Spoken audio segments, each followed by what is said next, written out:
have a really long trunk and short stubby legs. If I had your leg, that'd be possible. That was saying the I just have short stubby legs and you guys like that. Okay, just a couple more.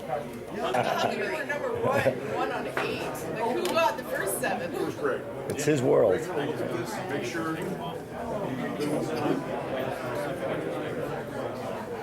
I have a really long trunk and short stubby legs. If I had your leg, that'd be possible. That was saying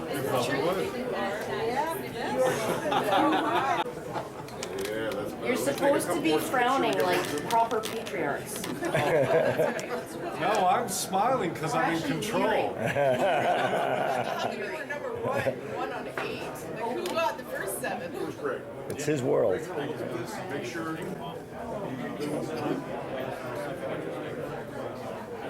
I have a really long trunk and short stubby legs. If I had your leg, that'd be possible. that was saying I just have short stubby legs and you guys like that. Okay, just a couple more. 1, 2, 3, smile. And again. Okay. Beautiful.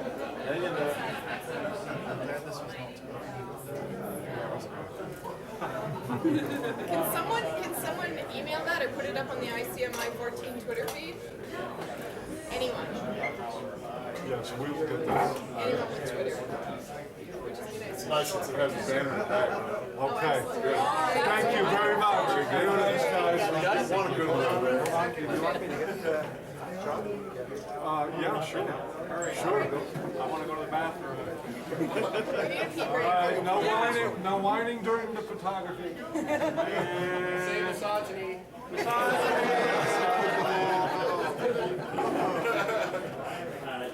Just think about kittens on barbecue grills.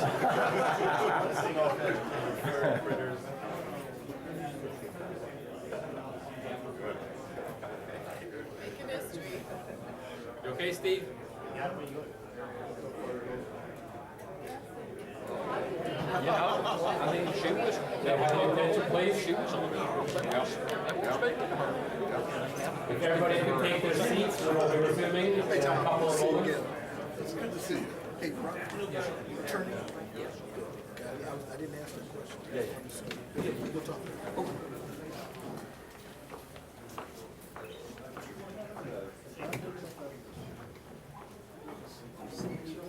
While we're waiting for people to get settled, we have 2 more books.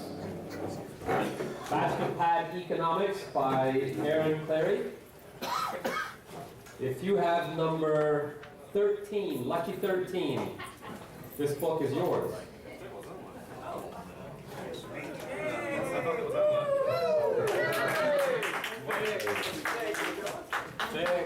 You're welcome. But that's not all, we have one more. Would you ask the author to stand if he's here? He's not here. If you are number 98, this book belongs to you. What number? 98.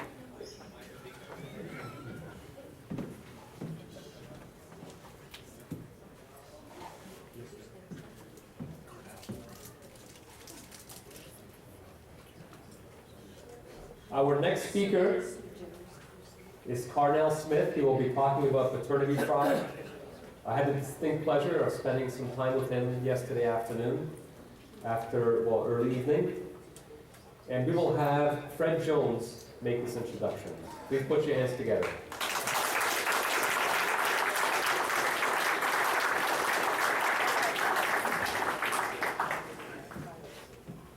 Possibility, passion, Hold on a second.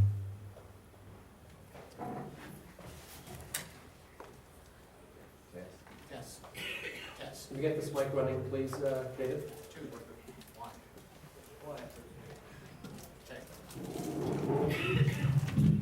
Okay, yes. Possibility, passion, and persistence are the core principles by which our next speaker lives by.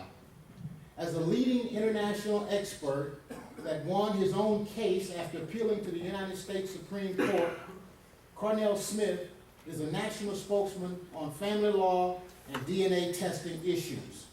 He helps people use the law to reclaim their power. He has written model law and consulted on legislation in more than 10 states. Featured as a guest expert on Dr. Phil, Fox Business News, CBS Early Show, Univision, Fuji TV in Japan, Time Magazine, Men's Health Magazine, Reason Magazine, ABC Radio Show with Michael Baisden, NPR Radio with Tavish Smiley, Michael Smogonish Radio Show, The Frank Ski Show, Rolanda Watts Show, Jesse Bond Show, Al Sharpton, and many other syndicated talk shows. Smith is a coach, advocate, speaker, workshop leader, and frequent contributor to TV, radio, newspaper, magazine, film projects in the United States and abroad. He founded the Citizens Against Paternity Fraud Advocacy Group, founded the For Truth Identity DNA Center, co-founded the National Family Justice Association, which is the 501c3 nonprofit, launched the paternityfraud.com and 911DNAtesting.com websites. Just for the record, I've known this young man more than 15 years, and I'm just reading this to be obedient. So stay with me, okay? Carnell, but it's all truth. He's authored the Georgia Senate Paternity Fraud Report and the District of Columbia Paternity Fraud Reports. Co-produced Secret Identity, to the paternity fraud basis of a movie. Co-produced real-life media TV CDs. Consulted with for paternity fraud survey with Sharon Squires, PhD. Created the Naked Truth University. It's a workshop series. Created the Operation Social Impact Program. Founded Carnell Smith Unlimited, a solution-focused consulting firm.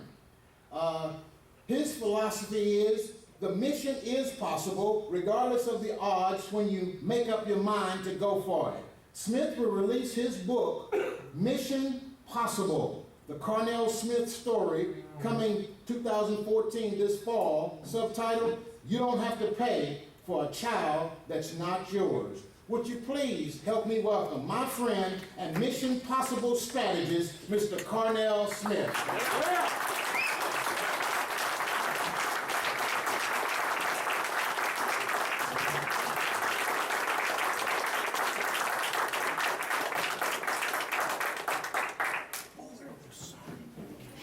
That's good. I'm wired. Good morning. It is a pleasure to be invited here to the first conference on men's issues. And paternity fraud is indeed one of the men's issues. I was asked to speak about paternity fraud and misandry, but it wouldn't be fair after Tom and I talked that I not pull the skirt off of and reveal Cupcake Chronicles. You will find out some things today about Cupcake, and I'm using Cupcake to protect the names of the guilty. But many people make a bad mistake of trying to assume that paternity fraud is men versus women, when the truth of the matter is, it is us against an unjust system that is financed by the evil empire. But they made a mistake. They made a mistake of trapping an alpha male who's an engineer, a troubleshooter, an escalation crisis manager. What is a chance that an alpha male's gonna lick the hands of the person that trapped him in the cage? Not a chance. And I'm also an invisible honey badger. In case anybody.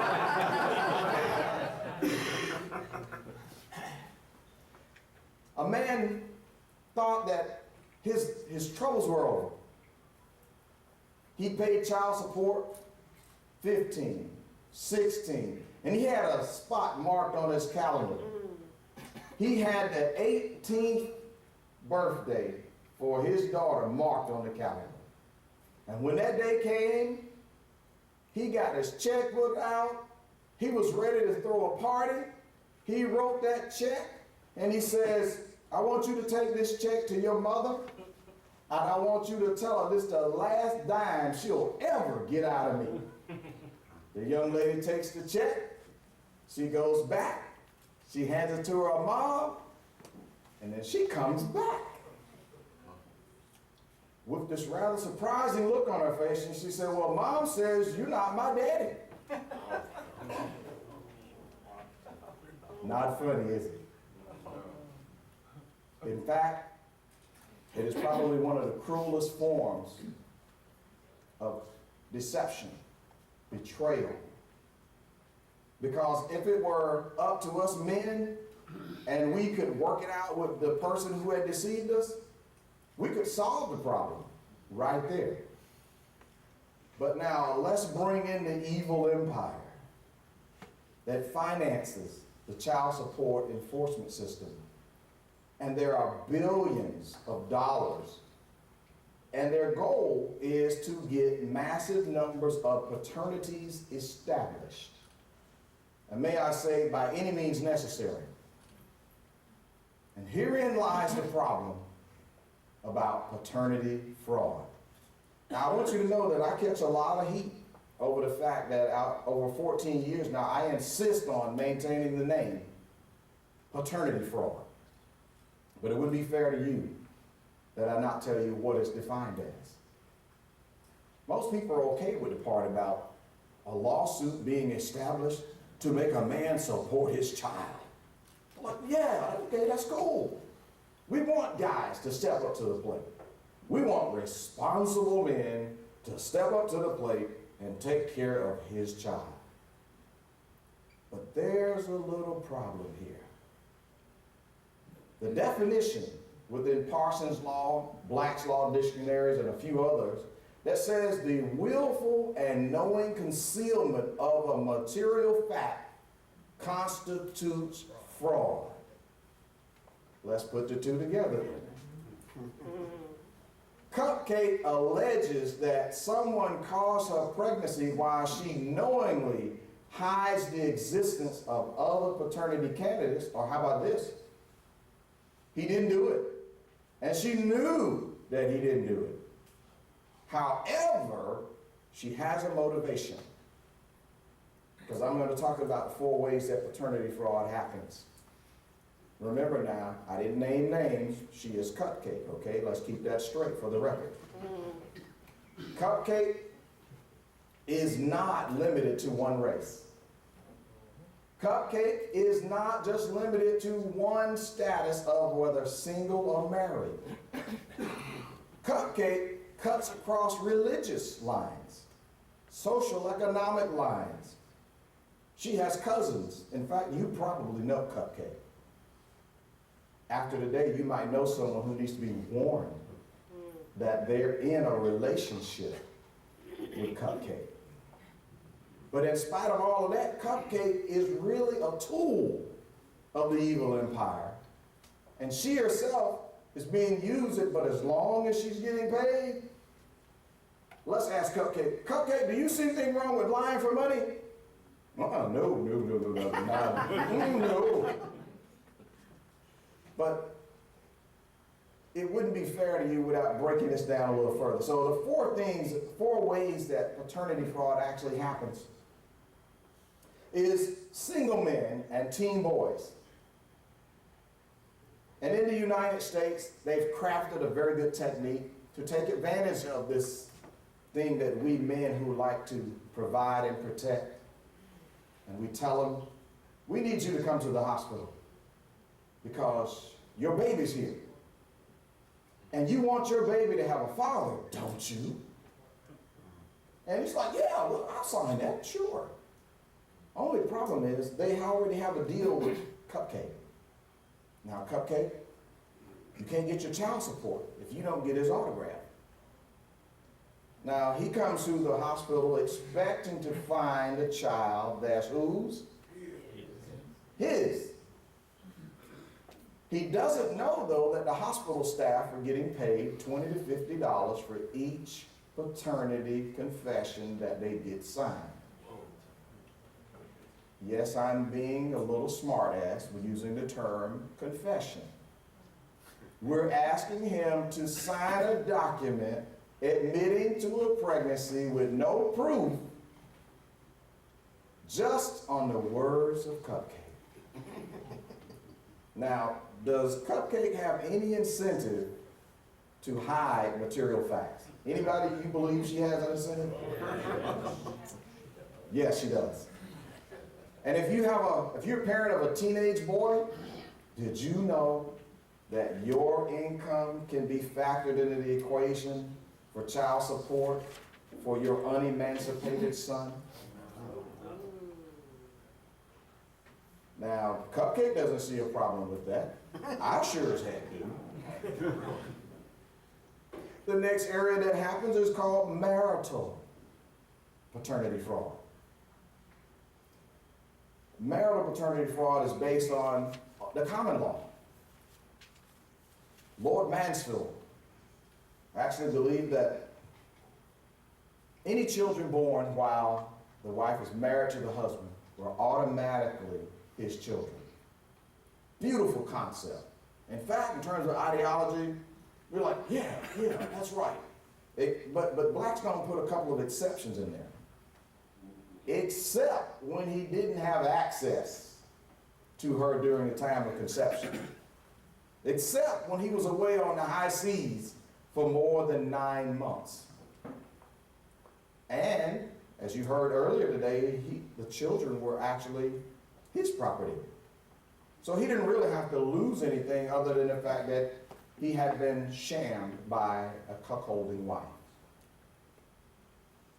The next one is default judgment. In the United States, they have crafted the arts where the only thing that's required to make you the father is the pen of a judge or an administrative hearing officer who is not an elected judge. But if your case falls under administrative law in the United States, it can have the weight and enforcement of a judge. Now, what is the problem when there is an incorrect default paternity judgment? I mean, Cupcake, she would never say, Your Honor, this is my baby's father, and he refuses to support his child. And the judge says, oh, heck no, we're not having that. Where is he? Bring that scallywag here. We will, girl, you just be still. I'll get that wallet for you. However, Cupcake gave the judge the wrong address. And the guy who was accused does not make it to that first hearing. And in the state of California, they were so good at perfecting getting default judgments that in about 2005, they were able to get 70%, nearly 380,000 paternities established by the power of a pen. And then they said, it's your fault that you didn't make it to that first court hearing. But, Your Honor, I was deployed in Afghanistan at the time. And for me to be the father, she would have to have had a gestation of 11 months. Your Honor, you can add, can't you? What, you say another word? Yeah, you still have to respect the power and authority of the court, but Your Honor, can you bring Cupcake here? And I mean, if I had a kid that she carried for 11 months, I want to see this. In fact, let's call the TV crews. Because this is a major feat. This should be like the 9th wonder of the world. Unfortunately for men and teen boys that missed that first hearing, his problem is going to be that at this point there is now an order established And the child support enforcement attorney says, Your Honor, it's not our duty to determine if he's the father. We have an order here, and it's the court's job to enforce this order. And Cupcake's over there going, yeah! Your job, Your Honor, is to get my money. So ordered. So ordered. And I know by the looks of some of your faces, you're like, man, that guy's putting us on. Man, that stuff doesn't happen.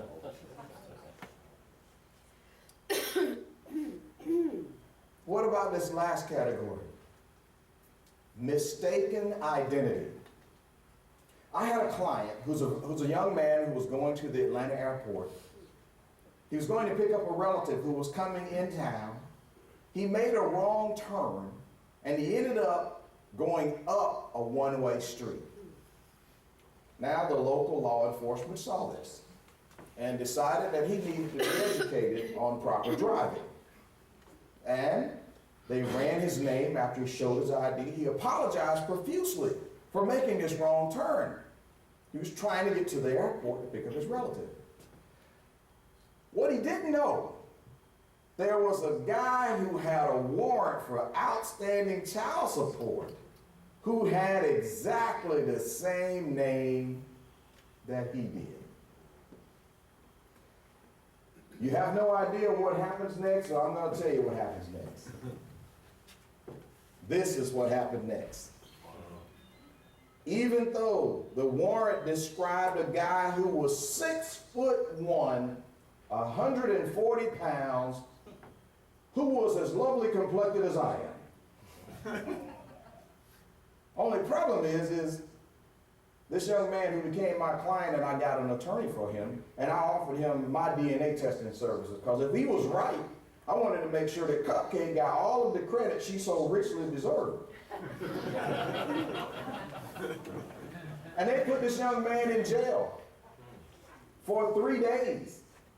And because he complained so much, the jailer modified the information on the warrant to match my client that was locked up.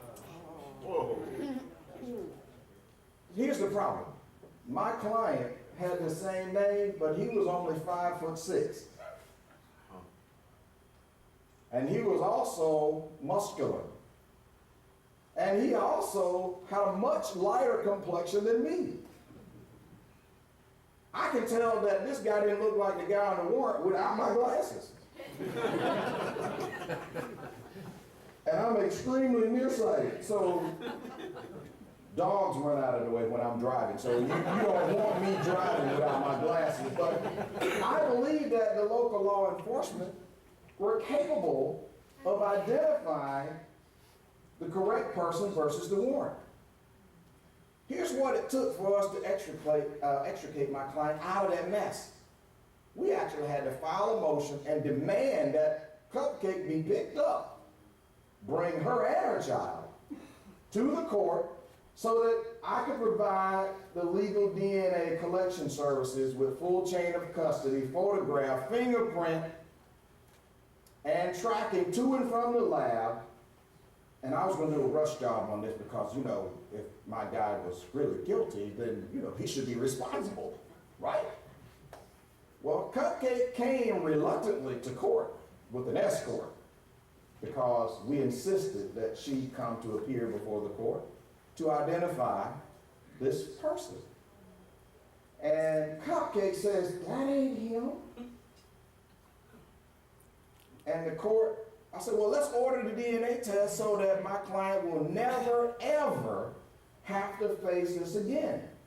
And the court, in its infinite wisdom, said no. No. I consider that to be a travesty of justice. Dr. Martin Luther King said that a threat to justice anywhere is a threat to justice everywhere. And if we can do this to a guy whose only fault was making the wrong turn to fall in the scope and radar of the local law enforcement, because he had the same name that he didn't get to pick, by the way. I guess he could blame his parents. But to put him in jail for 3 days and then try to cover it up by modifying the warrant. But you do know there are records that you can subpoena. Oh, I'm also an expert witness for court, by the way. And since I was one of those people that got caught in that trap, I make it my mission to help those people who've been caught and tricked. They deserve to have justice. They need to have a fair day, because a decision should be made once and for all.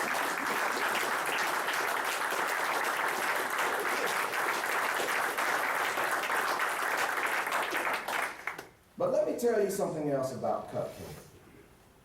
See, I have other clients, and I had a married guy who thought that he was the ultimate guy. He was Mr. Handsome. He was so good and so good looking that he felt that he should have a wife and a girlfriend. Now, this is not a debate about what's right and what's wrong, but his girlfriend was tired of his wife and the fact that he wouldn't leave his wife. The girlfriend filed for child support and invoked the power of the evil empire against him. And the wife, when she got that warrant and had the police come serve her husband, she said, well, I want a paternity test on the girlfriend's children, both of them. Well, the girlfriend says, well, he should get a paternity test on your kids too.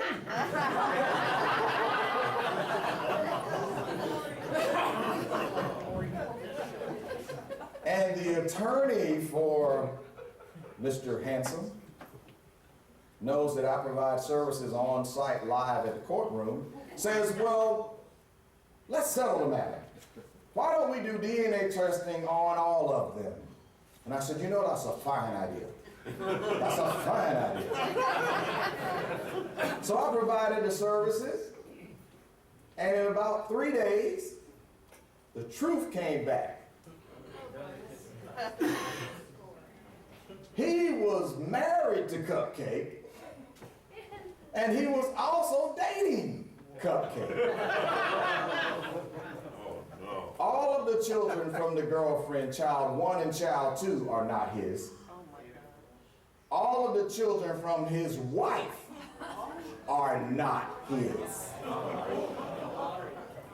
But only men get credit for this type of activity. I want you all to know that Mr. Handsome didn't feel too big and too bad after this. In fact, he turned in his player card because Cupcake showed him, fool, we wrote the rules here. There's one good thing that happened for him. We helped him determine what the facts were before there was a court order against him. His life would have been extremely difficult had it not been that his lawyers knew me because I was providing services on site at court. He would have, in most circumstances, been ordered to pay child support for 4 children that are not his, to have his income calculated based on his gross income. And oh, by the way, you can't visit them. I'm going to talk about best interest of the child as one of the objections of why I say the law should be changed. But the other thing that would have helped him is that in my state, Georgia, there is legislation on the books that says anytime there's an open court order and you can meet the conditions, the court will have to address this issue. But there's only 2 states in the whole United States that has an unlimited time limit. And that's Georgia, where I am the guy, the alpha male, who was willing to open up a can of whoop. Because they picked on me and my family, and they told me that my wife and my newborn daughter didn't matter. They told me that they're invisible because this order that's before the court, the only one that we're talking about is of the child from your former girlfriend. And I found out after 11 years, this beautiful, intelligent, witty little girl that I and my family love dearly is not my child. And the first thing that Cupcake said, that DNA test can't be right. So, me being the sporting guy that I am, you pick any lab you want to and I'll take another test. This time with you. Well, sure enough, the lab that she picked took a lot longer than our lab, Murray. Now, we won't try to compare here, but results come back, 0.0% paternity. And she's like, I have no idea what happened.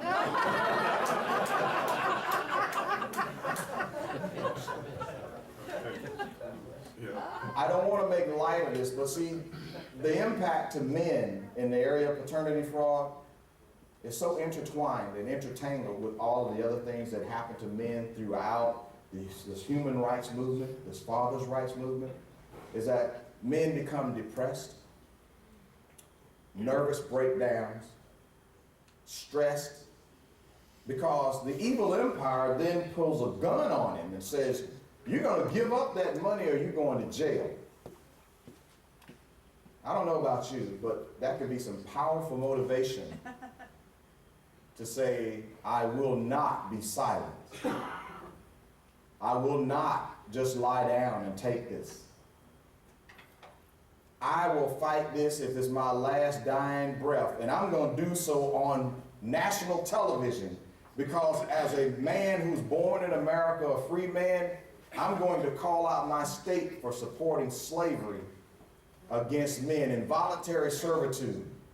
Because what you do when paternity fraud is you turn that man and that boy into a wage slave. And therefore he becomes income producing property.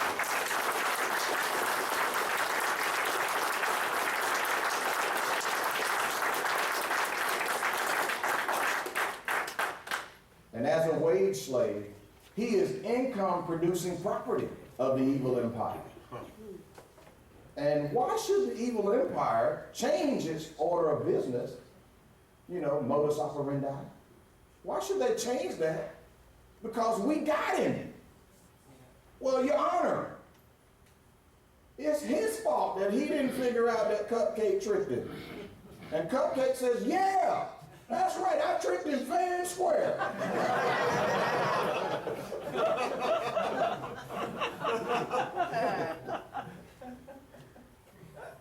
And it's only funny to the people who don't understand what it's like that for us guys who love being an active dad.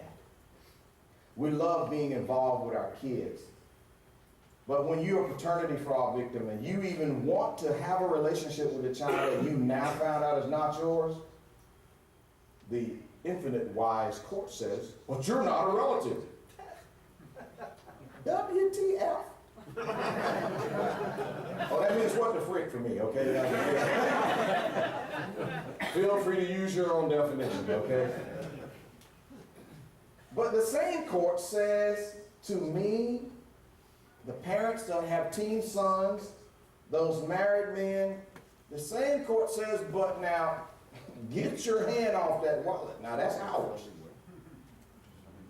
Look, we got it first. You didn't figure it out. And therefore, we're going to keep you under pay or go to jail. And oh, by the way, if you lose your job or your job loses you, you're still responsible for making that payment at the same level while you're unemployed. And if you don't think that actually happens, feel free to visit paternityfraud.com and look on my website at a young man named Frank Hatley. And Frank had a girlfriend named Cupcake. And Cupcake told Frank, I'm pregnant and you're the baby's father. And Frank was like, yeah, I'm going to be your daddy. And it's a son. But somebody told him that, well, Cupcake has some extracurricular friends. Yes, say it with me. What? Yes, she has extracurricular friends. So he gets a paternity test, and sure enough, you are not the Father. And to fair-minded, sensible people, we would say, well, the problem's over with, right? It's done. That's not what happened for Frank. Frank then lost his job. Or should I say his job lost him, because the company downsized. They were having some tough times, and they had to cut back on their staffing. And our good friend Frank here ends up living on unemployment. And then when unemployment ran out, Frank lived in his car. Remember I said Frank's got a paternity test that proves he's been framed for a pregnancy that he didn't commit, and we can prove it. Well, once his unemployment went out, he no longer had any money to pay on the child support, and the judge and the child support enforcement attorney promptly requested that he be jailed and incarcerated, and by the way, we'll let him out when he pays the back money. You sounds fair to you, right? After all, she tricked him fair and square. The only person who had compassion on Frank was the sheriff at the jail. And they contacted the Southern Law Human Rights Center in Atlanta. But by this time, the law that I had won with, Frank was just a guy that I was looking for who couldn't afford to fight back, who couldn't put up $20,000 like I did for a retainer. I didn't feel that no one should have to pay for their freedom because the price of justice was just too darn high. That law got Frank out of jail, erased all of the child support arrears, and he is now happily living with his family. But guess what? He's still hurting. He's been wounded emotionally, financially, and guess what? He has a record now. And did you know that in some places, the fact that he's been in jail, they won't ask why. The fact that he was locked up is his fault. In all fairness, not trying to titillate you, but you should be aware that there is a problem when I can tell you that over the last 10 years, there's been over 1 million men tested in the United States, and over 33% of them, depending on which year, turned out to not be the fathers. And we are not sure that all of them have been set free. So from my perspective as the alpha male who's caught in the trap, we must study this thing. There is something required in order to prevent this problem. So I found a woman who was the head of a child support enforcement agency, and she had a brilliant idea. She said, we should do DNA testing at birth. I was like, yeah.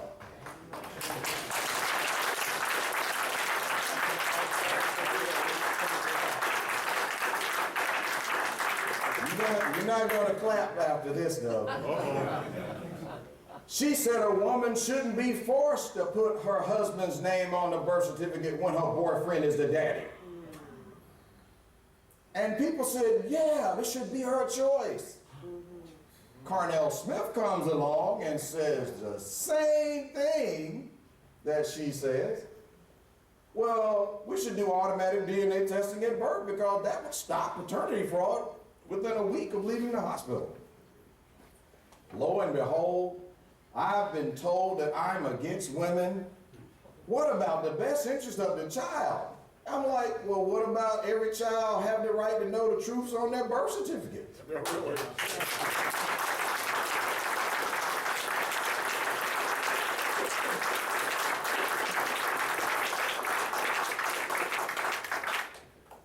Cupcake in her infinite wisdom says, no, but you're trying to be unfair. You're not being reasonable, and quit trying to confuse us with the facts.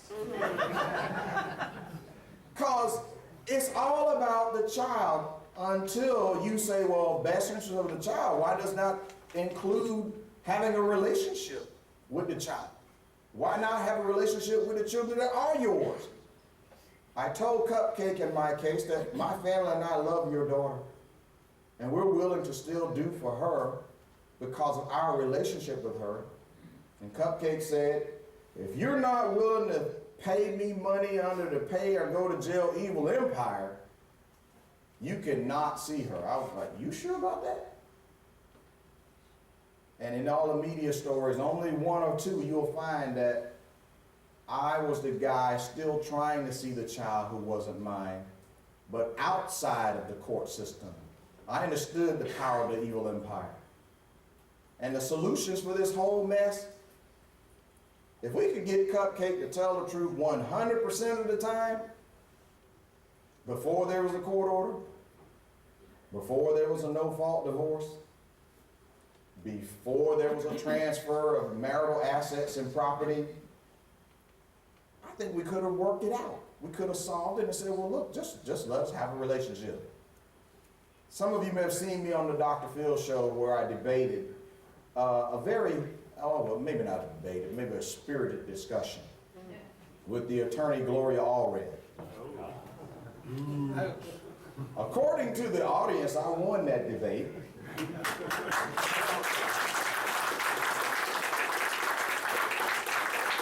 Because here was the tipping point question.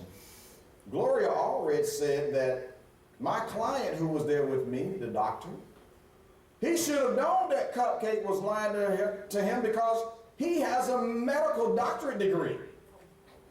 And I said, okay, yes, okay, and he's supposed to be Mr. Spock and able to apply the Vulcan mind meld technique. Like, boy, are you way off base. I said, if she's woman enough to have the affair, she should be woman enough to step up to the plate and says, yes, I messed up my marriage. Yes, I did that, and I'll be responsible.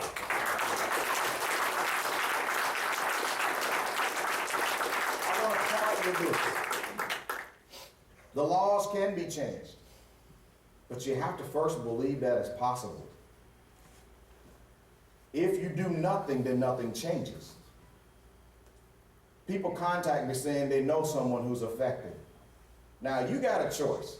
You could go try to do what I've done now for 14 years and run the risk of doing it wrong, or you can hire people like me and Diana Thompson and Murray Davis who've been effective at getting legislation in place, writing laws. And by the way, in my state, I've garnered over 99.5% of the support of both houses and the governor. It's not a partisan issue. It's a human rights issue. Men and boys are good.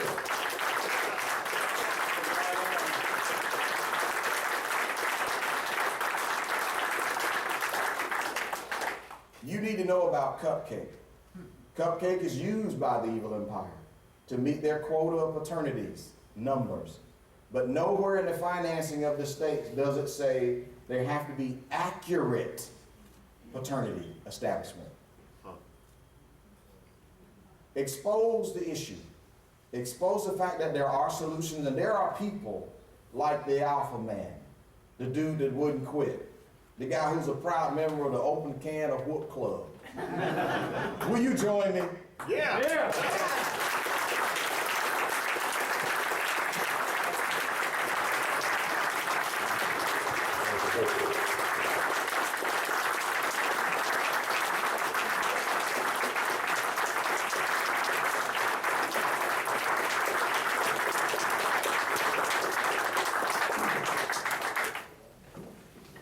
Carnell, thank you so much. Your work is invaluable.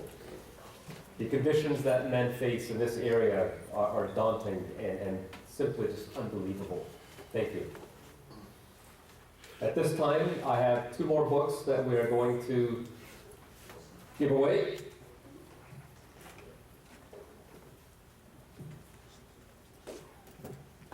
Men on Strike by Helen Smith. Number 39. Number 39.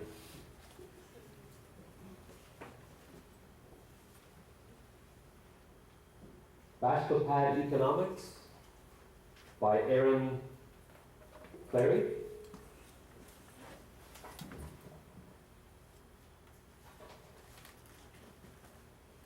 We don't have a number for this book, but we have another book. You can borrow my number if you want to. How about 74, number 74?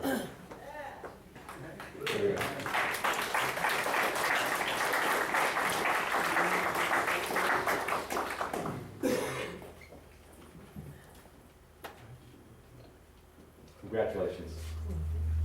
I worked hard. We have 300 pizzas that have been delivered. What we're asking is that you would donate a couple of dollars per slice. We're now going to break for lunch, and we will reconvene at 2 p.m. Please enjoy. Thanking everyone at A Voice for Men for making this conference possible. This is the type of event that years from now we are going to look back on as a milestone in the movement for men's human rights and towards a sane dialogue on the sexes. Thank you so much for having me speak. It is an honor and a privilege. And finally, let me thank you all for being here. Our numbers, our commitment, and our enthusiasm are all on display right here, right now. Friends, the worm is turning.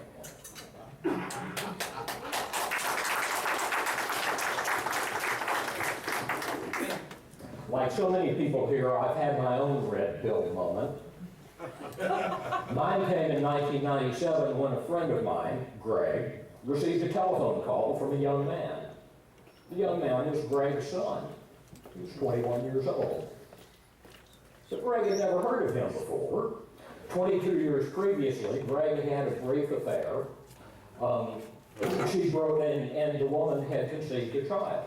She'd broken off the relationship, and they'd gone their separate ways until the young man asked his mother for a gift on his 21st birthday to meet his father.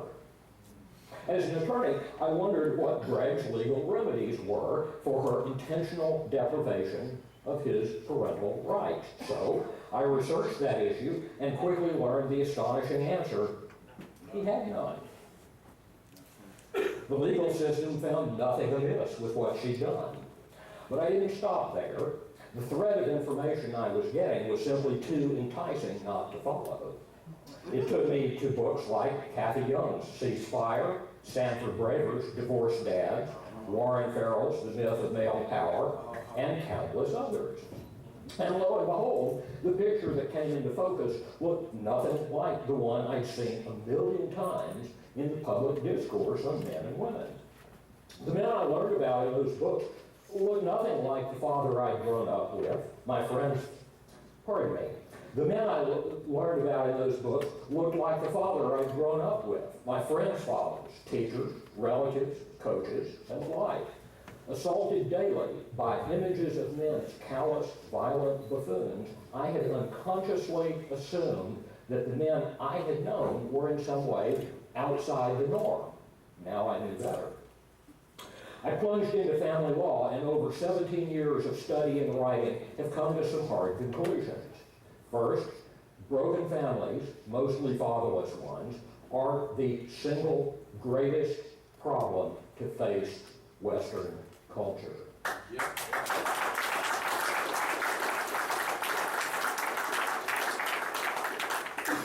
Second, family law creates broken families they create broken families by separating fathers from their children, and that's bad for children, bad for fathers, bad for mothers, and bad for society generally. Third, the invariable claim that this is all done in the best interests of children is factually false. Finally, we know what we should be doing in family court, but resolutely refuse to do it. Most of you know the facts. Children of divorce or single-parent families are more likely than others to drop out of school and do worse when they're there. They're more likely to exhibit a range of psychological deficits, engage in crime, drug, and alcohol abuse. They're less likely to be employed, more likely to live in poverty. Girls without fathers are more likely to become pregnant as teenagers. Children of single mothers are more likely to be victims of physical or sexual abuse and 10 times as likely to commit suicide. These deficits continue well into adulthood, where children without fathers do less well in their careers and in their love lives than do children of intact families. The problem of fatherless children has reached levels undreamed of just 50 years ago. In 1960, about 6% of children were born to unmarried women. Now the number is 42%. Today's divorce rate is 70% higher than it was in the late 50s. An astonishing 50% of children will experience their parents' divorce before age 18, and half of those, 25% of all children, will go through a second divorce. A third of children of divorce never see their father. A third of all children don't live with their dads. Unsurprisingly, social dysfunction has proceeded in lockstep. With the rise of fatherlessness has come the rise of our prison population, now the largest in the world, and between 60 and 72% of long-term prison inmates come from fatherless homes. The increasing division of wealth, the increasing division in wealth is to a great extent that between intact and non-intact families. Remember those 42% of children born to unmarried mothers? About 41% of those mothers and children live in poverty. Poverty, crime, drug and alcohol abuse, declining educational achievement, increased psychological deficits. Imagine all the resources this society devotes to addressing those problems. We spend over $35,000 per inmate per year to house about 2 million inmates. We spend who knows how much fighting poverty and paying the bills for its side effects: illness, mental illness, housing, homeless shelters, police resources, child welfare agencies, school security, and the like. How many resources do we devote to treating drug and alcohol addiction? How many to address physical violence in the home? The list goes on and on. But the point is clear. The costs of fatherlessness to children and society are enormous. But they don't stop at children and society. Fathers separated from their children are far more likely than others to suffer severe depression. They're more likely to be out of work, engage in crime, and abuse drugs and alcohol. There's almost a 10-fold spike in the suicide rate for fathers who divorce. And the problems of fatherlessness extend to mothers as well. A single or divorced mother lacking the father's time, energy, and resources finds herself saddled with 100% of the parenting obligations. So single mothers report higher levels of stress, depression, feelings of helplessness, and the inability to cope than do other women. Single mothers with children are the most likely of all adults to live in poverty because the demands of those children take time and energy that displace paid work. So the median annual income for unmarried mothers in the United States is $23,000, barely enough to support one person, much less an adult and children. We rightly bemoan the gap between the rich and poor, but seldom mention the role broken families play in creating it. 12% of married couples are poor, 44% single-parent households are, according to the U.S. Census Bureau.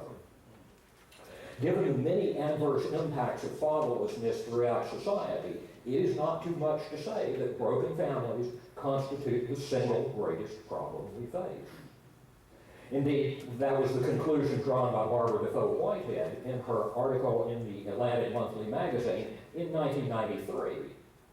But in the ensuing 21 years, the problems she identified have only gotten worse. Given all that, we would expect to see public policy taking a full court-press approach to keeping fathers in the lives of children. After all, if we do that, we dramatically ameliorate a host of societal and individual deficits and reduce the drain on the public purse. But no, we do the opposite. The separation of fathers from their children is perhaps the signal accomplishment of divorce courts. As such, they're the major force in perpetuating the greatest problem of our time. Let us be clear, the removal of fathers from the lives of their children is public policy. Consider child custody. In 1993, about 84% of parents with child custody were mothers. By 2011, the figure was 82%, i.e. no statistical change. But that's the good news. That's in the United States, of course. In the rest of the English-speaking world, Western Europe, Scandinavia, and Israel, rates of maternal custody run to 90% or more. In practice, this means that when parents divorce, children lose their fathers, and fathers lose their children. Most jurisdictions have a standard visitation order that calls for dad to see his kids only 14 to 20% of the time. Harmful as this is for fathers and children, the marginalization of dad is actually a major cause of divorce. Mothers file 70% of divorce actions. Why so many? As researchers Brennan and Allen discovered, mothers file because they know they won't lose their kids. In other words, divorce courts encourage divorce by assuring mothers they'll win the winner-take-all sweepstakes.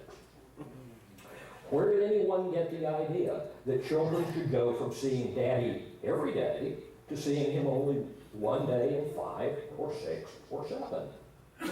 More than anything else, it came from a 1973 book entitled Beyond the Best Interests of the Child by Goldstein et al. Despite its outrageous flaws, it's still the most cited book on the best interests of children by U.S. courts. The main conclusions of that book, and the author's next two, in many states make up the bedrock of state child custody law. According to those authors, first, a child needs only one psychological parent, i.e., the primary caregiver, usually mom. Second, once custody is decided, it should be altered in only the rarest of cases.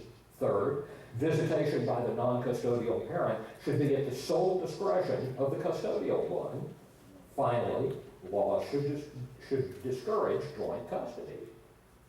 The legal community has warmly embraced this thesis that was, at the time it was written, known in academic circles to lack any evidentiary basis. Since then, the social science on child well-being is essentially uniform that children need both parents. Goldstein et al. Were simply wrong. As Canadian researcher Paul Miller wrote in 2009, quote, "The major tenet of the Goldstein thesis is not only unsupported by evidence, but worse, appears to promote harmful outcomes for children through the legal support given the destruction of one of the important parental relationships for the child," quotes closed. And that's a fair description of custody law today. The necessity for judges to find one parent superior to the other leads to bizarre splitting of hairs. So we see parents explicitly found by courts to be fit and loving, sidelined as mere visitors. But wait, are fathers really taken from their children's lives? After all, they get to see them 14 to 20% of the time. The argument fails in several ways. First, social science shows that unless a parent sees a child around 35% of the time, the benefits of shared parenting are lost. The child will tend to have the same problems as a literally fatherless child. Second, as sociologist Susan Stewart has described, those fathers tend to become Disneyland dads, more entertainers of children than actual fathers. That's not parenting, it's babysitting, and both fathers and children suffer because of it. Woody Allen once said that 80% of life is just showing up, and that's precisely what family courts prevent fathers from doing. But again, that's the good news. It assumes that mothers honor visitation orders, but routinely they don't, and their refusal is seldom punished by the courts. Few fathers can afford to hire a lawyer to assert their visitation rights, and even if they can, they must demonstrate a pattern of interference by the mother that requires several motions, hearings, and the like. By the time the judge gets around to punishing her, years may have passed, and tens of thousands, or even hundreds of thousands of dollars spent, during which he's seen his child rarely, if at all. Why the refusal to enforce visitation?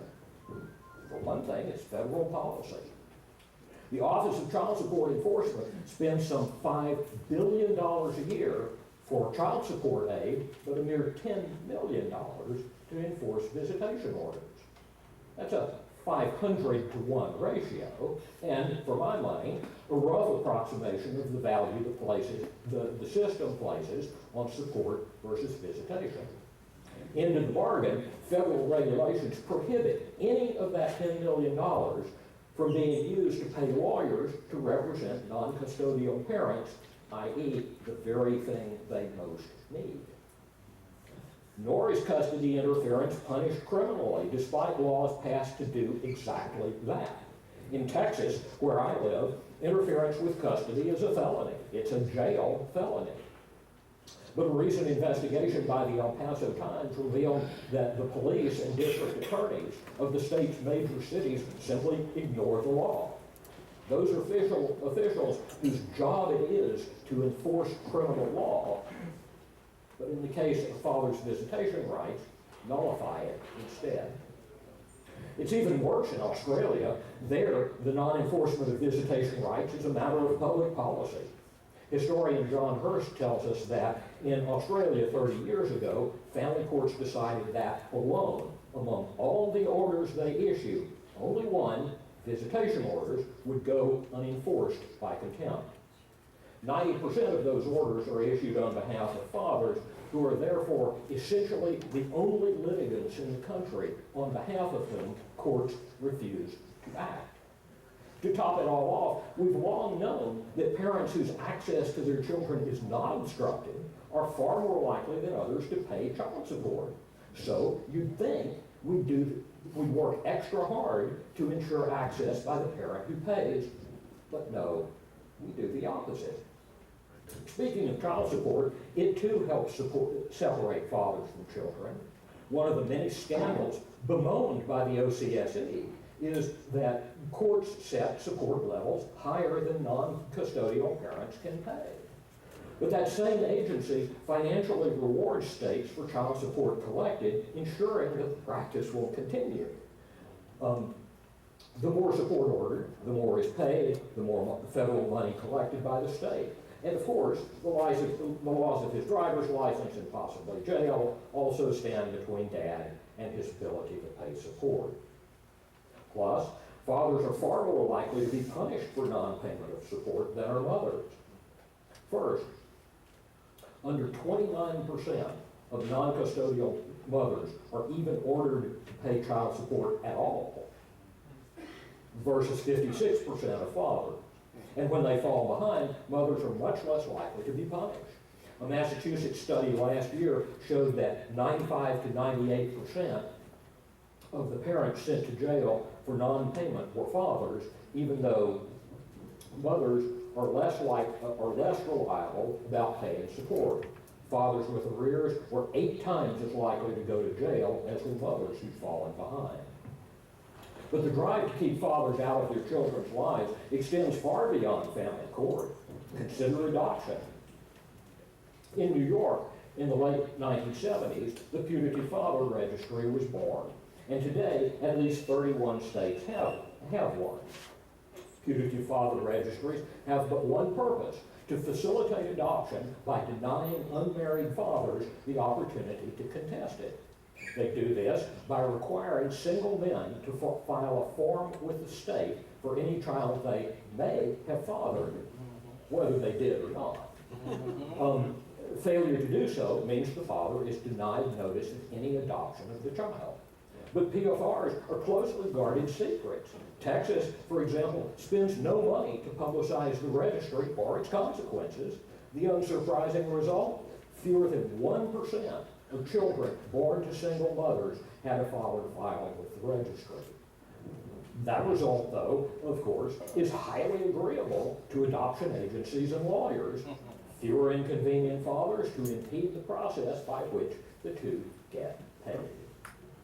Utah is so anti-father, it's become a mecca for mothers across the country to place their children for adoption without dad's knowledge or consent.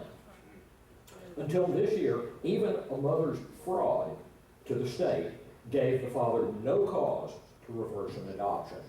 And when Utah Attorney Wes Hutchins sent women wearing wires to adoption agencies, they recorded personnel saying things like, quote, "Birth fathers have zero rights in Utah," quotes closed.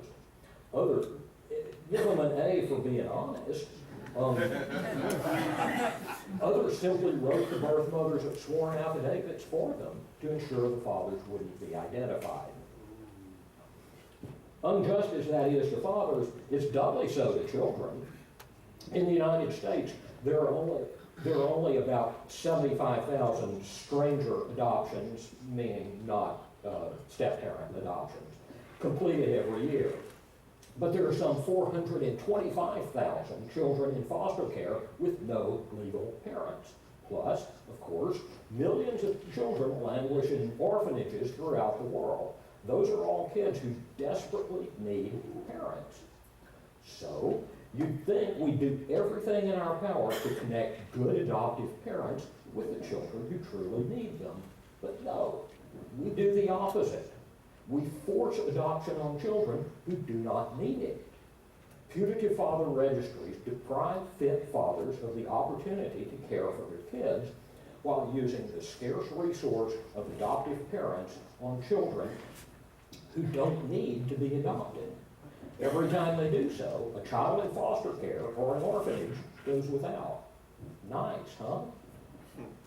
Consider foster care.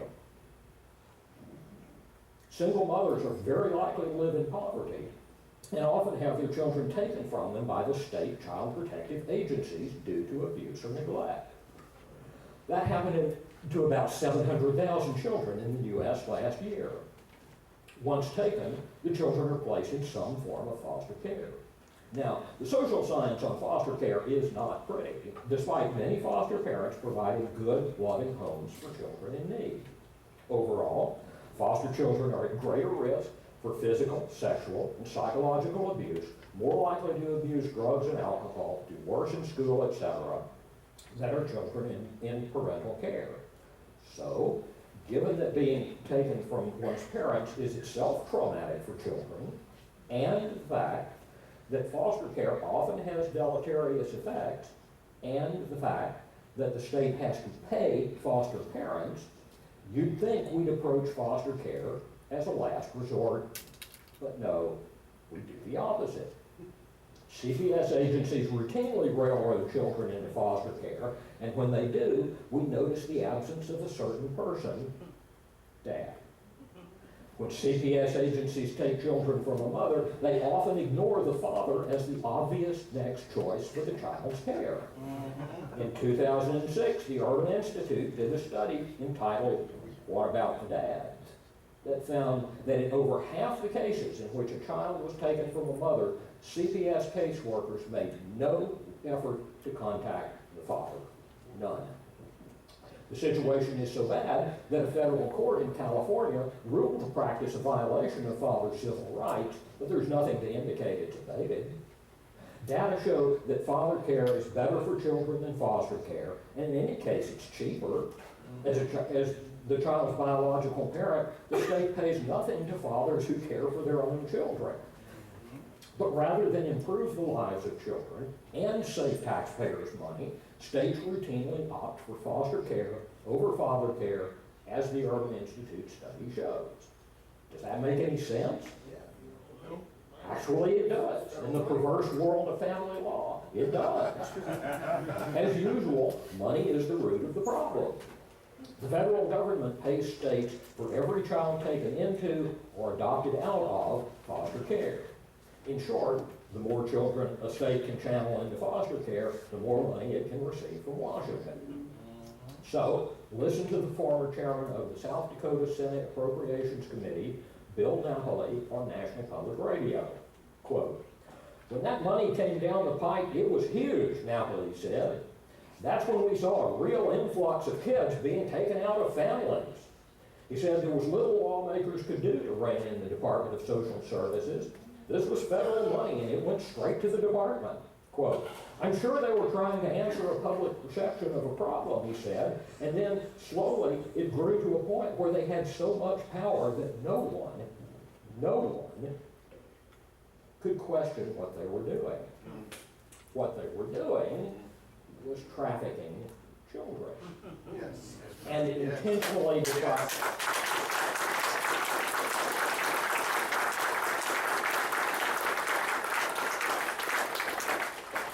and they were intentionally depriving fathers of children and children of fathers to do so. Just who is it that supports this dysfunctional and unjust system of laws and policies on fathers and children? Principally two groups: family lawyers and feminist organizations, usually part of the domestic violence establishment, but not always. When shared parenting bills come before state legislatures, those are the ones testifying against them. Lawyers, of course, benefit from the winner-take-all system of child custody. The prospect of losing one's child encourages many parents to fight tooth and nail, and lawyers thrive on conflict.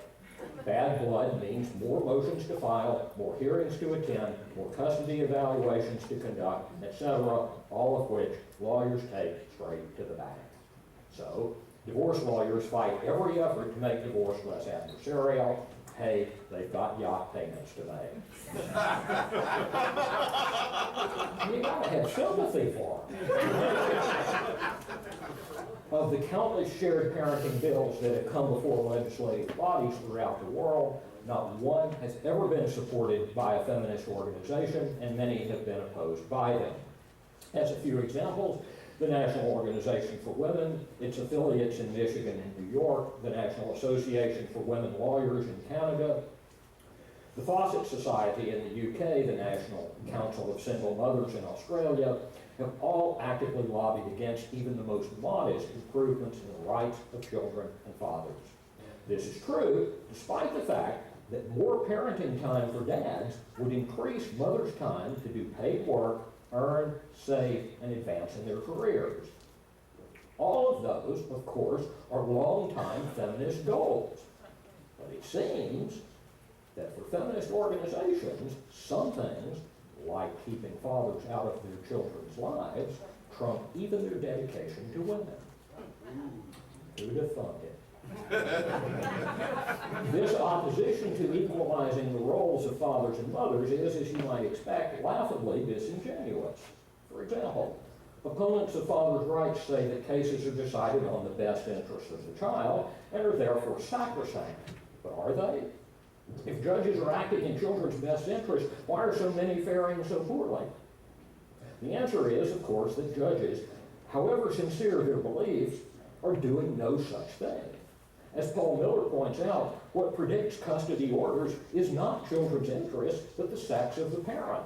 Overwhelmingly, mothers get custody and fathers don't, but does that promote child well-being? It does not. As Miller says, quote, parental gender is not a good predictor, in fact, not a predictor at all, of any of the child outcomes examined here, that is, behavioral, educational, or health outcomes.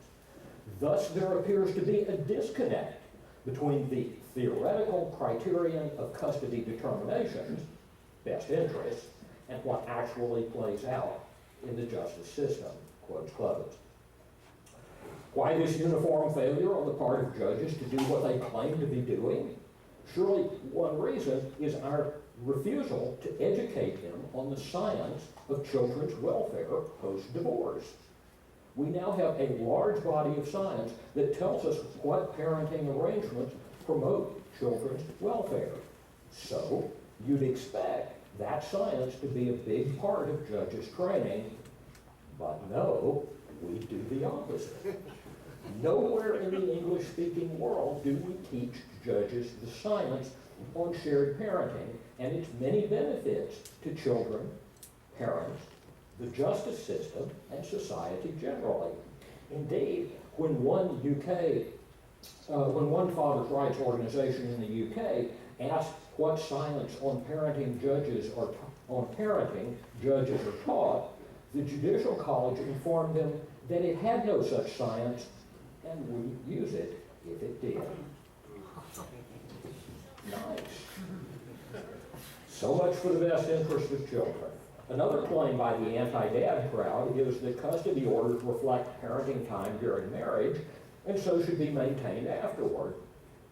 First, no science demonstrates that children's well-being is promoted by keeping them with their primary caregiver. But even if there were, the claim is simply false.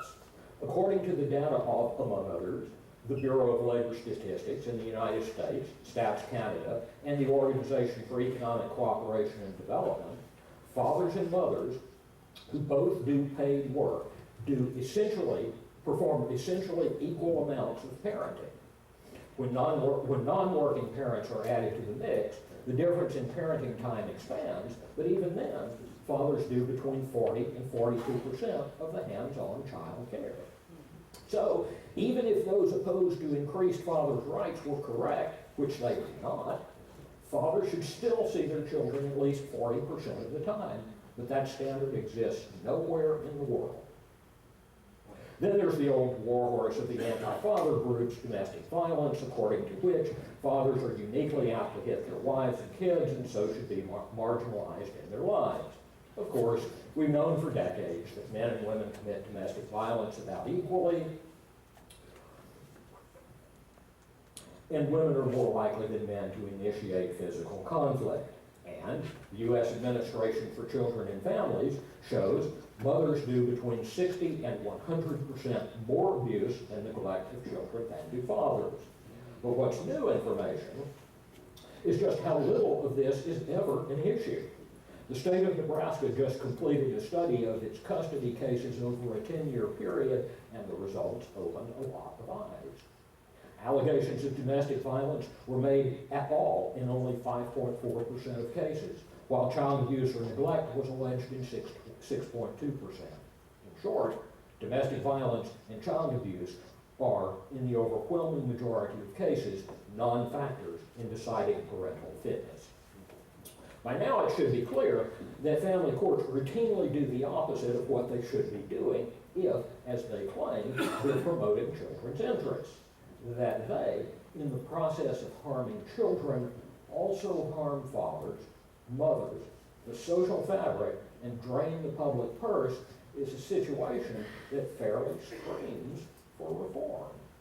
And we know the direction that reform must take. We've known for decades that children do better in intact families, and now social science demonstrates that for children of divorce, equal parenting is the optimal arrangement.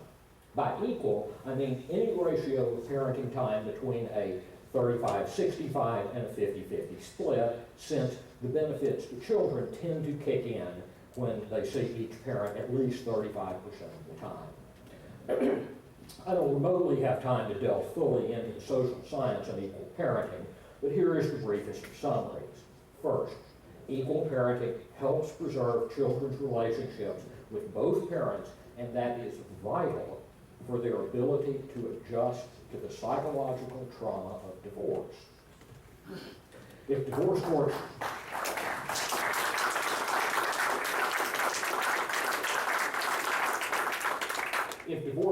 truly want to act in the best interest of children, they will, in most cases, order equal parenting. That children in shared parenting arrangements do better by all measures than kids with non-equal parenting has been established at least since 1992. Since then, studies with data from 36 countries and hundreds of thousands of people found the same thing. Meta-analyses of data conducted in 2002 and 2012 found that, quote, joint custody and shared parenting resulted in significantly better outcomes for children and parents on all measures of adjustment, including family relationships, self-esteem, emotional and behavioral adjustments, and level of conflict between parents. Second, equal parenting is good for parents as well as kids. Parents with equal custody tend to have better physical and emotional health, a greater sense of purpose, and personal gratification. By contrast, non-custodial fathers and mothers have high levels of depression. They experience a grief reaction much like to the death of a loved one. They report, quote, increasing isolation, loss of employment, and an inability to form new relationships, more disturbed patterns of thinking and feeling, including shame, stigma, self-blame, hopelessness about the future, quote, close. Third, children want equal parenting. Studies over 10 years reveal that between 70 and 93% of children prefer equal contact between their parents. Children in equal parenting arrangements, quote, were found to have the best relationships with each of their parents and reported outcomes far superior to those in primary residence homes. Children in sole custody arrangements reported feelings of insecurity in their relationship with their non-residential parent, perception of rejection by that parent, and anger towards both parents for denying them meaningful relationships with fathers and mothers. Plus, we the people say we prefer shared parenting. Multiple surveys of public opinion conducted in the United States, Canada, and the UK over the past decade show support for shared parenting between 70 and 84%. In short, if the best interest of children is the goal, we know how to reach it, but 1 million times a year, year in and year out, we do the opposite. Given all that, the question arises, why aren't advocates for children and fathers winning? After all, we have so much on our side. So why is it that our equal parenting bills routinely go down to defeat? The answer is simple: we aren't playing the game. It's as if we're a football team that instead of blocking the other players, asks them politely to get out of the way and allow us to score. It's very civilized. It's not calculated to win.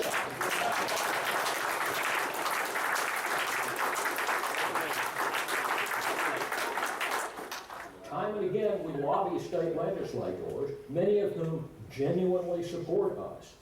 But what those office holders know is that if they vote against our bills, they will pay no price for doing so. Yep. And then they look at the family law bar, and then they look at the domestic violence establishment, and realize that if they don't vote their way, they'll pay for it next time in money and votes. For politicians stuck between their conscience and re-election, the choice, unfortunately, is not a hard one. We need to change that. We need to add electoral politics to our lobbying efforts. We need to organize locally to defeat wrong voting office holders. That's something we can do with volunteers, a good strategy, and comparatively little money. I could comment on that in much greater length another time. For many years, we've tried playing nicely. It's now time to show the state legislators both the carrot and the stick. Thank you. We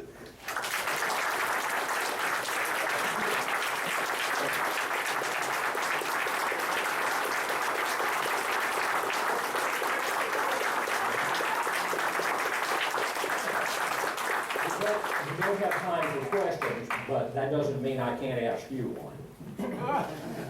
And this is for extra credit. You get a gold star by your name if you get the correct answer. It goes on your permanent record.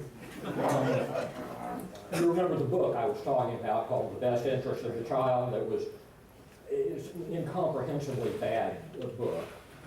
It was written by 3 people with connections to Yale University. It's published in 1973, which means it was written in the early 70s. Now, for extra credit, tell me, who was the student research assistant that they... Clinton. Anyone? Yeah. You got a gold star. Hillary Rodham. So did Hillary Clinton.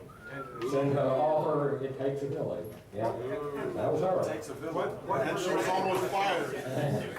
It takes a village, all right. Yeah. Thank you again.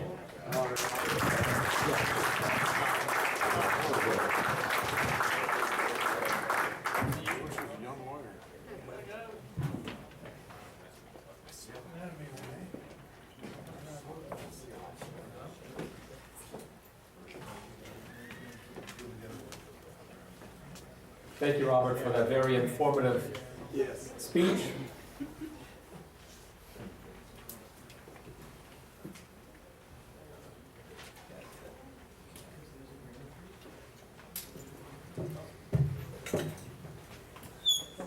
We have 2 books left, which we would like to auction. We're going to give them away. If you have number 119, you are the owner of this book. Bachelor Pad Economics by Aaron Clary. You can retrieve it later.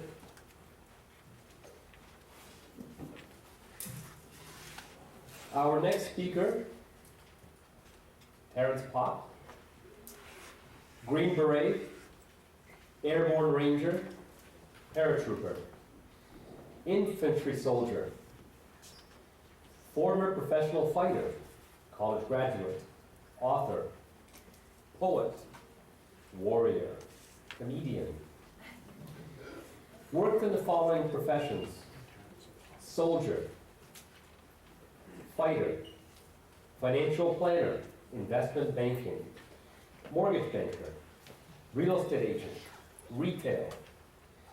Has received the following awards: 2 times Purple Hearts, 2 times Combat Infantry badges, Airborne Wings with Combat Jump Star, Expert Infantryman's Badge, Green Beret, Ranger Beret, FFKA North American Champion Belt 1998. Entered the Army as an infantryman in 1986. After only 5 months, he was top 50 caliber gunner, a top MK-19 gunner in his battalion, expert with M16, expert with M203 grenade launcher, expert with pistol, expert with M60 MG, expert with the SAWs, and took 3rd in Soldier of the Division in 1987. One of 3 enlisted soldiers to be sent to airborne school from a straight leg infantry division since the closing of the Vietnam conflict. He was wounded in Panama while involved in an operation.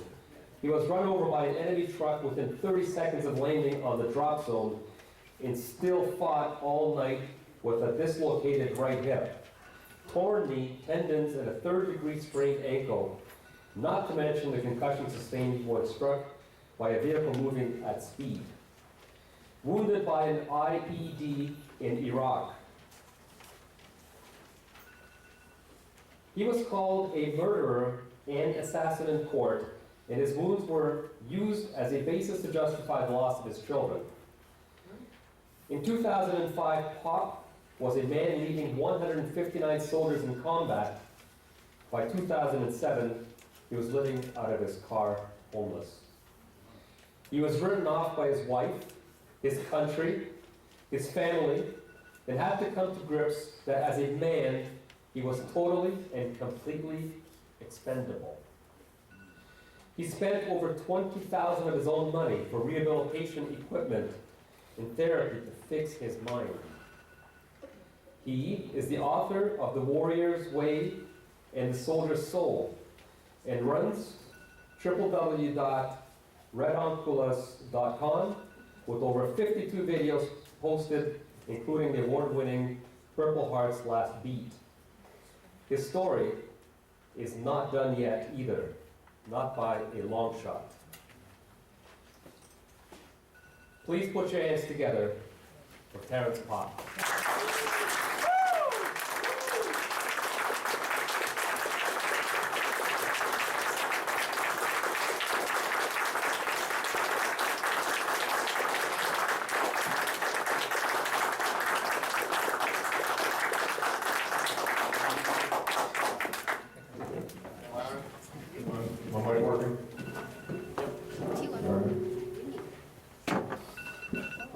Well, that's a good introduction. What are you going to do? All right. Let me get started. First, I am honored to be here. I pulled some strings for this venue to be at this location.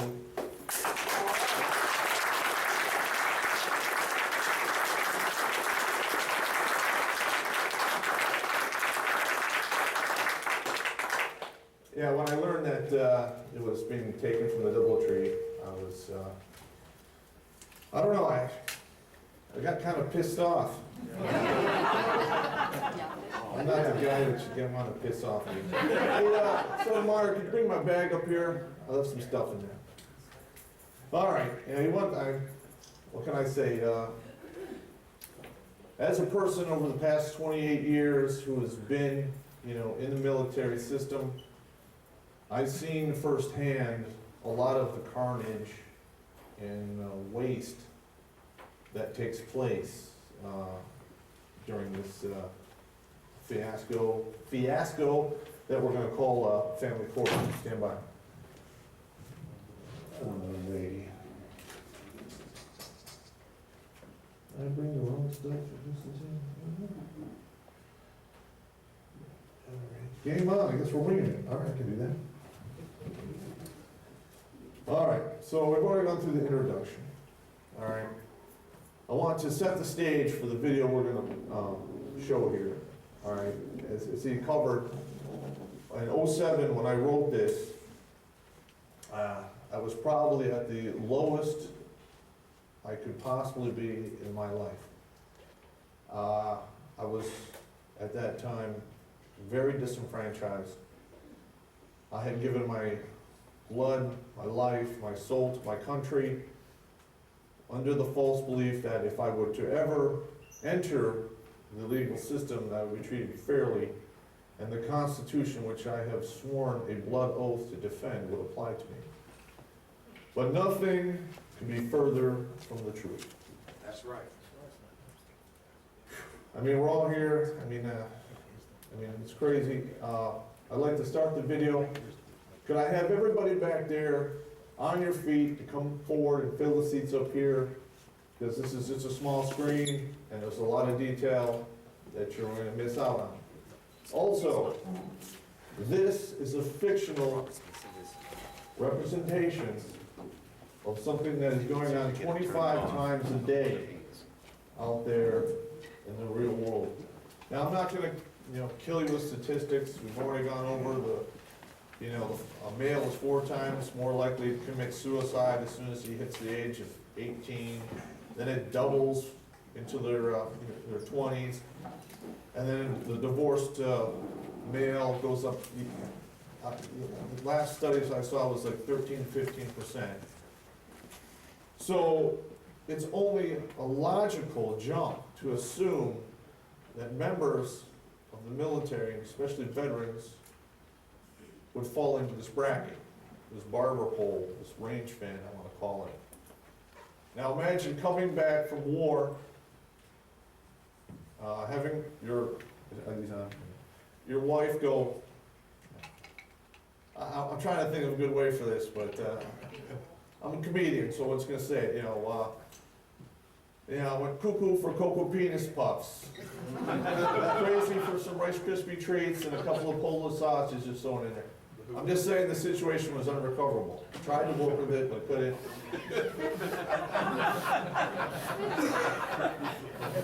I mean, what are you going to do? So, I filed for divorce. She filed for divorce. Mine got there 20 minutes before hers, so they had to use my paperwork. My paperwork was very amicable. Okay, I was like, Grant, got it. You're going off the deep end. You're having whatever crisis you're having. Got it, cool. We're gonna drive on. I'm gonna have half my kids' lives. You do what you do, and I do what I do. But no, she wanted the check. Okay, she was willing to sacrifice all of that time for a check. So the games ensued. I left on a 3-week mission because I was unemployed. I got put on short-term orders to go run a few machine gun ranges for a military brigade. And when I returned, I walked in the door and was greeted by my 2 daughters, who were very young at the time. Well, my 6-year-old chocolate lab ranger was missing. And when I inquired to where my dog was, I was greeted with a cold look and an answer, I told you I did not want you living here. Needless to say, I never saw the dog again. Okay, so we have the PTSD, the TBI issues, now I'm getting divorced, you took my dog, all my money, my home, and left me in a lurch. Now, if she had a dog, and that dog disappeared, I would go to jail. But that didn't even come up They wouldn't even discuss it. It was just a piece of property. No matter what no matter what the dog meant to me. And I took that as a warning that if this person, who I had known for a third of their life, could serve me up such a harsh and vicious betrayal, she could do anything. So to this date, I only communicate with her via text or email. My policy is, you don't get within 30 feet of me, you don't enter my property. If it can't be put on a printer or subpoenaed into court, it does not happen. Because the VAWA laws are real, and they're ending military people's careers, law enforcement men's careers, at alarming speed. Okay, so can I dim the lights? Can we start the video?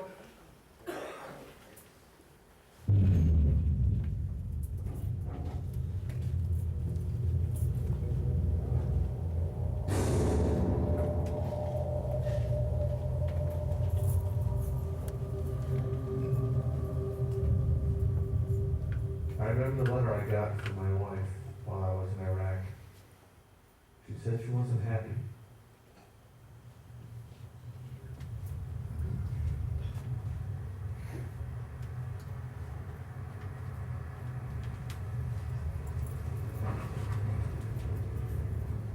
I just came home to a hero's welcome.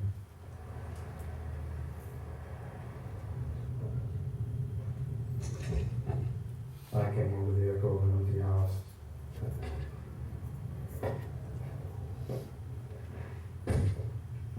I lived with my children for 8 years.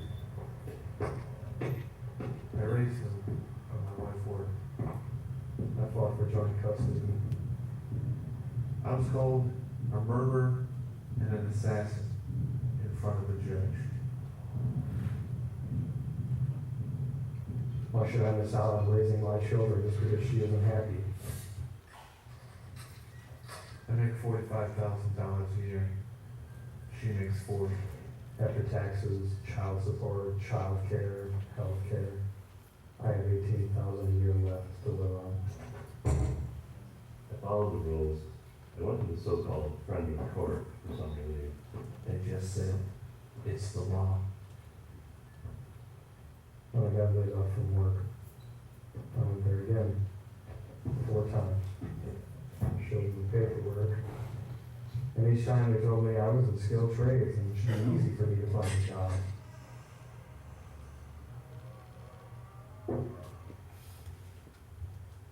I guess they don't live in the real world. I had to pay the child support with my 401k. 10 years I saved for my retirement. She got half, and the rest got spent to keep me out of jail. Then the money ran out. She's not happy. Now I live in poverty. The court has no problem slapping me in jail when I can't pay my child support. But she hasn't let me see my kids for a year, and when I go in front of the judge 6 times, all she gets are warnings. She's not happy. Now I can't see my children. Because she's not happy. I'm a felon. Because she's not happy. Now I must go to prison.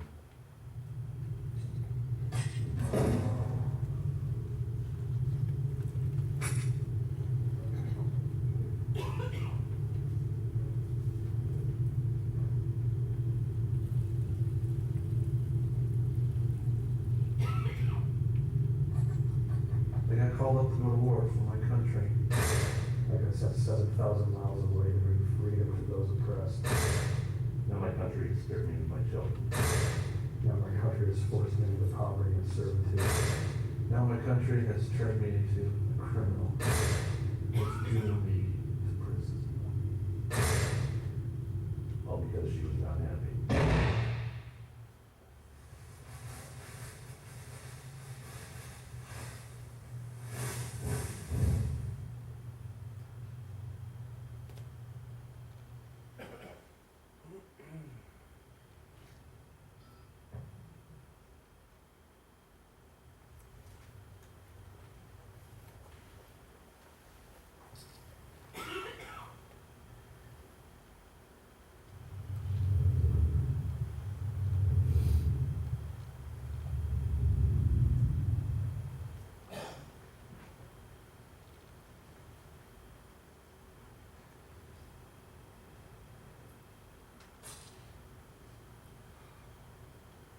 I don't deserve this.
All right, that was,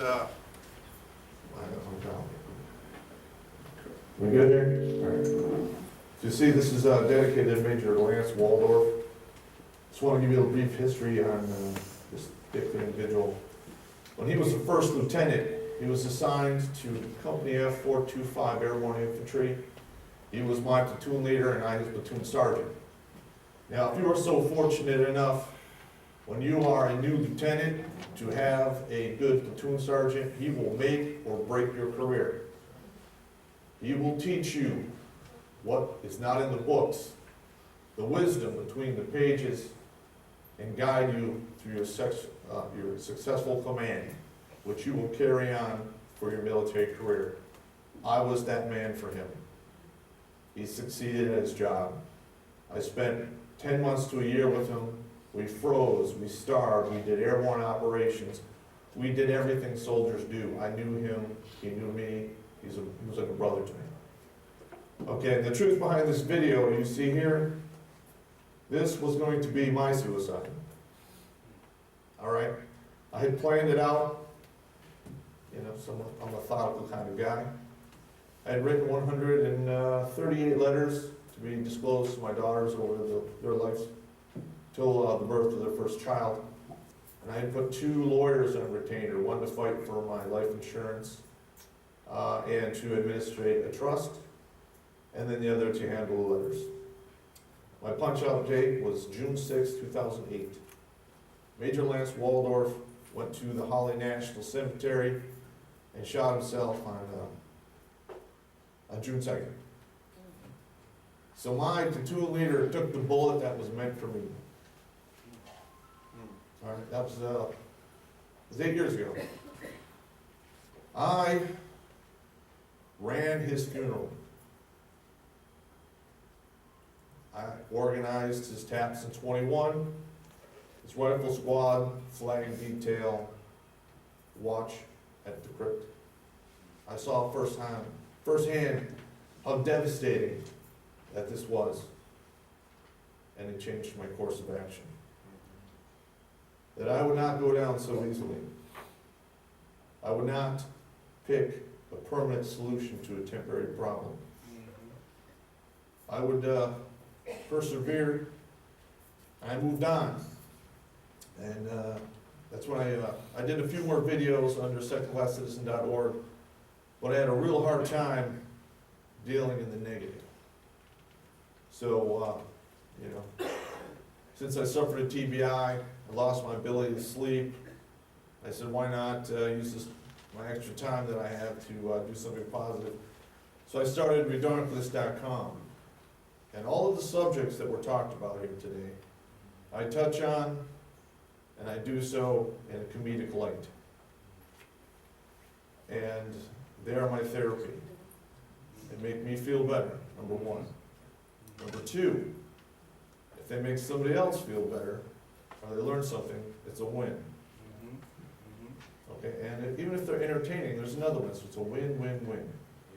Okay, there's a few other things I want to go over here. Now, I know that video, some people are very upset, and that's what's going down every single day.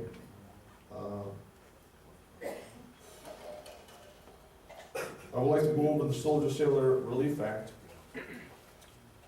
in regards that I'm glad it was passed, but there are some things that we need to know. That particular law has no teeth. There are no punitive measures mentioned within that law, either it be directly or indirectly, and it is violated by the family court system on a regular basis.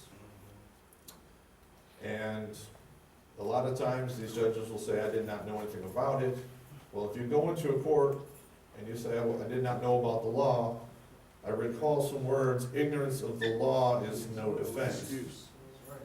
And I think that should apply to the people that administer it. They should be up to speed on that.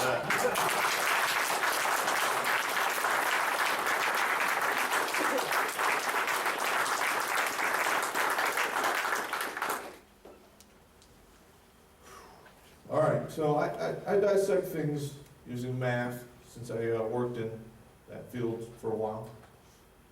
If you have a child and you fight for custody, you'll probably lose because they've already gone over a lot of the stats. I think it's a 85-15 split, what's going on right now. And they don't take into effect that of that 15% of the time that custody is awarded to the male, 5 to 7% of that time he was awarded that because it is uncontested. So in reality, when you really look at the numbers, it's 93-7. All right? Now in any other field or any other area in this country, if you were to pull out those statistics, you would get crucified. Flat out. It is what it is. It is discrimination.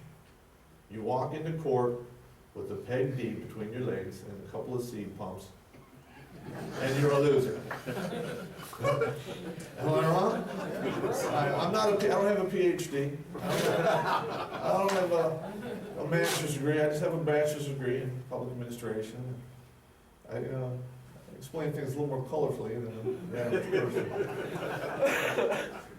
Okay, now, in regards to the veterans out there, I mean, I've been looking at the statistics, and the lowest statistic I could find for male homelessness was 67%. That's above 50%, but that's a little light in my book. And of some of those statistics, I got this one from a credible study. I believe it was done by the VFW and the American Vets, that of those male population, 32 to 40% at one point or another served in the military. Now, okay, now what is going on? We have to ask these questions. We have to raise the flag and ask why. Have it studied. I want to know what's going on.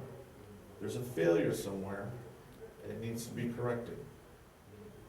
Okay?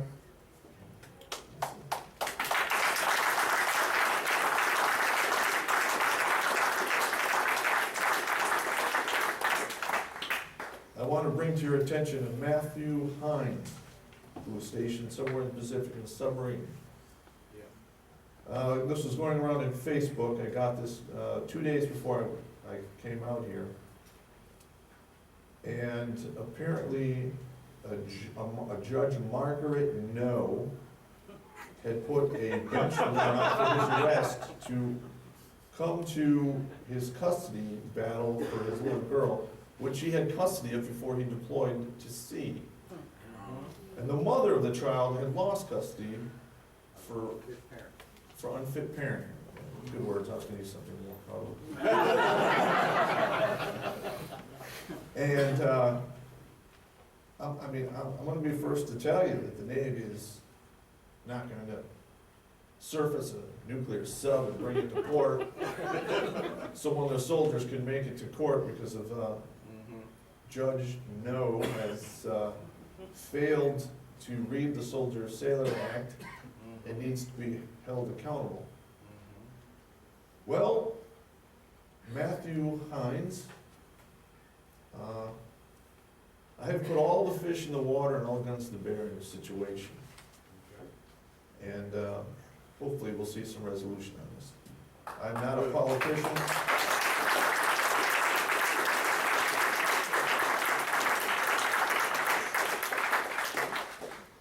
I'm just a dude that suffers from EGS and a little bit of early onset of OCD.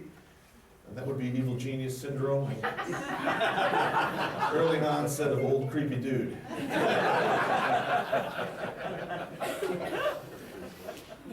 Okay, so, and I want to also mention, and this one I found particularly disturbing to me, and also helped nail home the fact that my original course of action was wrong. It would have meant nothing, except nothing but heartbreak and misery to my children and my immediate family and friends. I want to bring your attention to Thomas James Ball, born February 21st, 1953, and he died on June 15, 2011. Mr. Ball was drafted, sent to Vietnam, where he served honorably. He was discharged with full honors and benefits. He decided to make the ultimate sacrifice and committed suicide by self-immolation on the steps of the very system that was oppressing him as well. And in the end, he was called a terrorist. How dare he? How dare he set himself on fire and try to make a statement that something is radically imbalanced here. Okay, and this whole journey that I've been on